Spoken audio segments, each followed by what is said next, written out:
se débarrasser de ces cartes ou éviter de perte. Donc le principe, on a des cartes avec différentes couleurs qu'on va devoir placer au fur et à mesure autour de les cartes ici. Chaque joueur reçoit 10 cartes pour commencer. Et donc pour gagner, il y a deux possibilités, soit être le dernier survivant, soit réussir à déposer toutes ces cartes.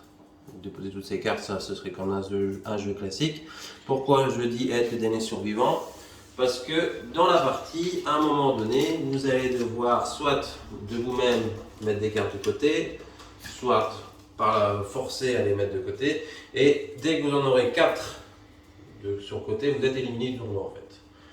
Alors comment ça se passe? On prend les cartes, chacun a un paquet de 10, on retourne, donc on est face cachée, on ne sait pas quelle carte on a. On retourne une carte et on la pose par rapport à la couleur, qui nous dit aussi le nombre de cartes différentes. Donc les bleus il y en a 6, les mauves il y en a 7, 8, 9, 10, et comme vous l'avez vu il y a aussi des cartes doubles. Chaque carte donne un effet spécial. Celle-ci par exemple, ça permet de voir la carte qu'on a secrètement et puis de la remettre. C'est intéressant quand on arrive un peu plus loin dans les tours, je vais expliquer pourquoi. Le rouge vous oblige à rejouer, à remettre une carte, donc ça c'est à double tranchant. Le jaune, vous donnez une carte à quelqu'un. Le bleu, vous gagnez le jeton invisible qui vous permet de jeter une carte gratuitement. Et le vert vous permet de refaire une action d'une des cartes qui est déjà placée. Alors, on va placer les cartes au fur et à mesure. Donc, je vais faire comme si on jouait. Voilà, rouge, le rouge, on remet une autre. Et là, on met un mauve, par exemple. À partir du moment où il y a 2 cartes sur le jeu, c'est là que ça devient compliqué. Parce que le joueur qui pose une 3e carte, donc la 3e carte de même couleur, a une pénalité et il doit reprendre les 3 cartes. Et donc, il a 3 cartes dans son jeu. Donc, il n'a plus le droit qu'à un seul essai avant d'être éliminé.